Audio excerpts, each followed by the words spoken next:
No! Get away from me! Damn it! Where's the bloody door?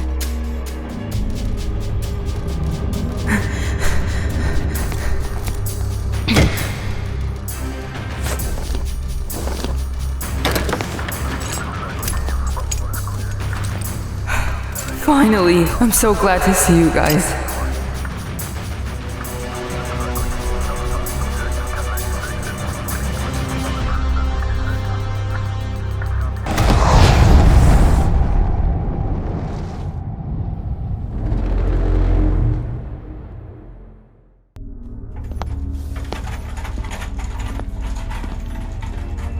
Have I really got out of there? I can't believe I'm home. It's weird. Where are they taking me? Personnel rehabilitation is in another building.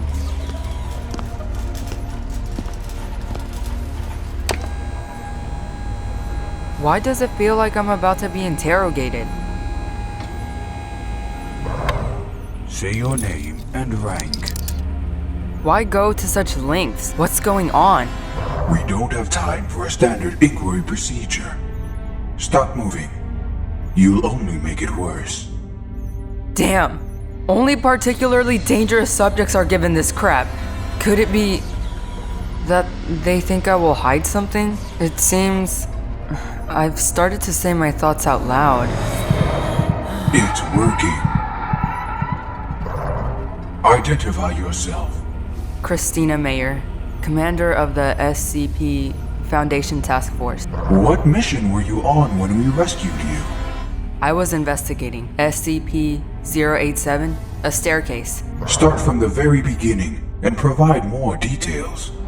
People had started to go missing in one of the Miskatonic University campuses.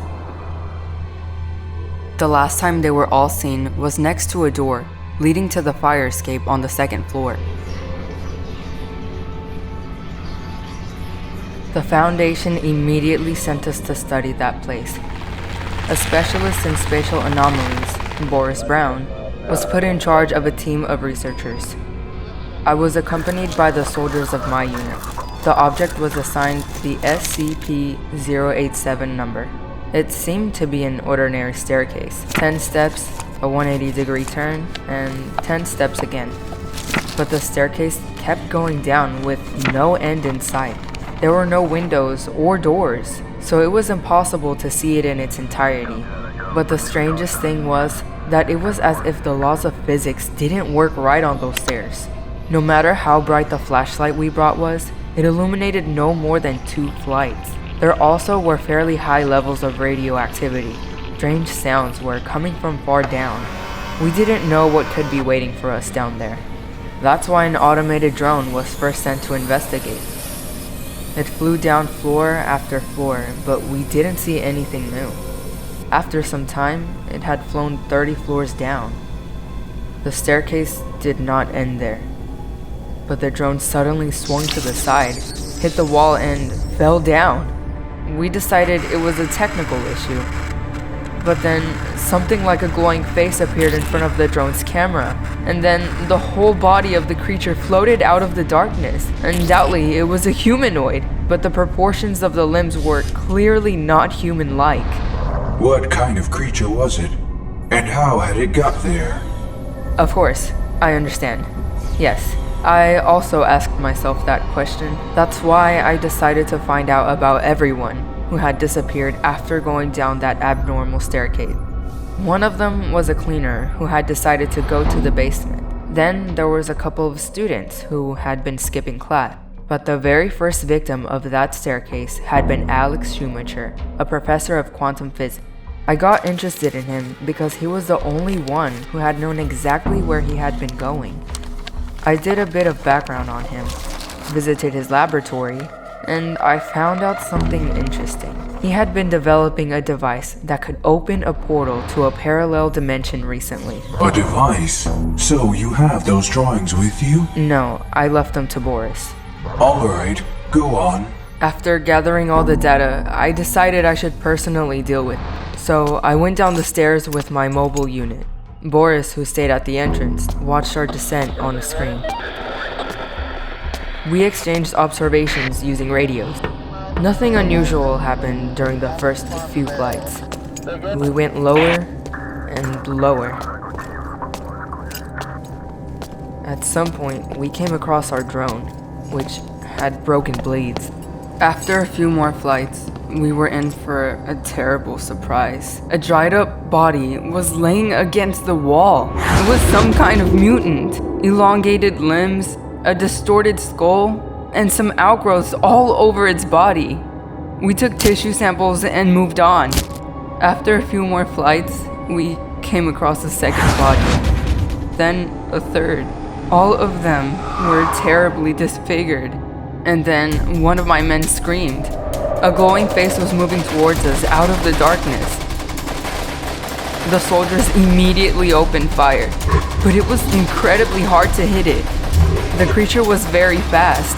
It darted all over the stairs, dodging the bullets. At some point, we finally hit it, and the monster collapsed on the step. But at that moment, something weird happened. We saw something sparkle in the stomach of that creature, and the space around it seemed to immediately rearrange itself. From the very bottom of the stairs, a terrible rumble swept up. The wall shook it. I heard Boris's frightened voice in my headphones. The door, it's gone. There's only a brick wall here. What is going on down there? The radio signal began to break down. All we heard was some noise. After that, the connection was completely cut off. Everything went quiet. It was a truly ominous silence that made my ears ring. I realized that something truly bad had happened. We immediately rushed up the stairs, back to the door. We ran up all 43 floors without stopping once. However, when we were at the entry point, the door was no longer there. The stairs were now heading up as well. I saw that my team was getting nervous. One man even threw up something green. I ordered them to look for an exit, and we headed up the stairs. We ran up several dozen floors, but we didn't see anything resembling a door. All of a sudden, I tripped over a body at one of the turns. I pointed my flashlight at it. It was the same creature that we had killed below. But how had it ended up there? That's when I felt really uneasy. The stairs had no beginning and no end. We were trapped inside. My team was exhausted. Everyone was leaning against the wall and breathing heavily. I felt awful myself. I was feeling sick and seeing double. We needed to have a break. We stopped to rest, and I decided to look at the creature we had shot in the meantime. It was a mutant, like the ones we had found on the stairs. Its skin seemed to reflect the light, but still, it was somehow different. It was wearing an old white lab coat, and a badge hung on its chest. Professor Alex Schumacher. That creature was the missing scientist. What had the staircase done to him? I pulled back the edge of his coat and suddenly noticed that some kind of device had grown into his body. Was it the device you had seen in the professor's drawings? Yes, that was it.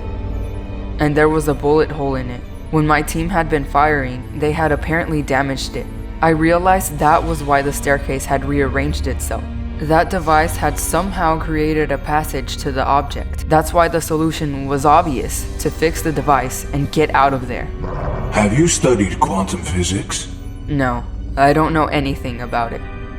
But luckily, the bullet had only pierced the battery of that thing and killed its power. I realized that if we found another power source, we could restart the device. A broken drone with an almost full battery was lying a few floors above. A bit of work, and we turned on the professor's device. Give her some more.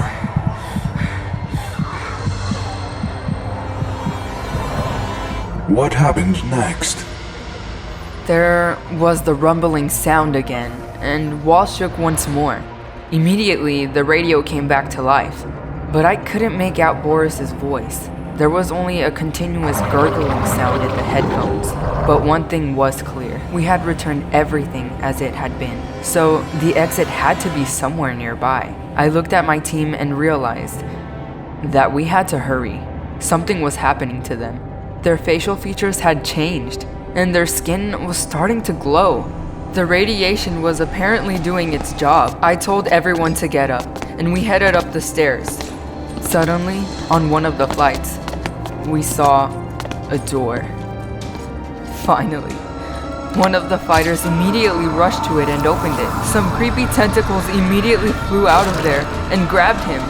They started dragging him inside. We clung to him as he was screaming and tried to save him. Out of the corner of my eye, I saw what was behind that door. It was real hell filled with terrible creatures.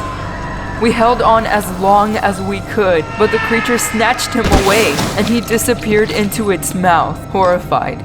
We slammed the door shut and rushed up and away from it. However, after a few flights of stairs, we came across another door. We were acting careful now. There were no monsters behind the door, but what we saw was even more terrifying. Right in front of us was a scorched desert, in the middle of which stood a huge pyramid. And at the very top of it, a giant eye was blazing. And then it saw us. I felt it looking at me. It was a real nightmare.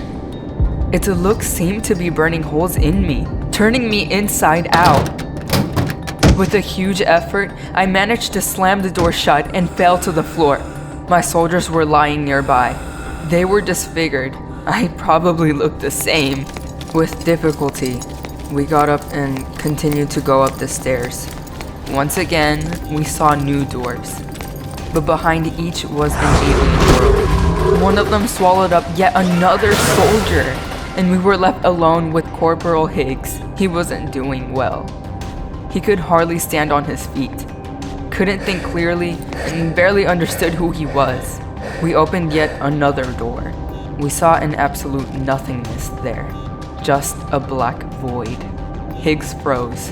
You'll have to go on without me, Mrs. Meyer. I tried to stop him, but Corporal had made his choice.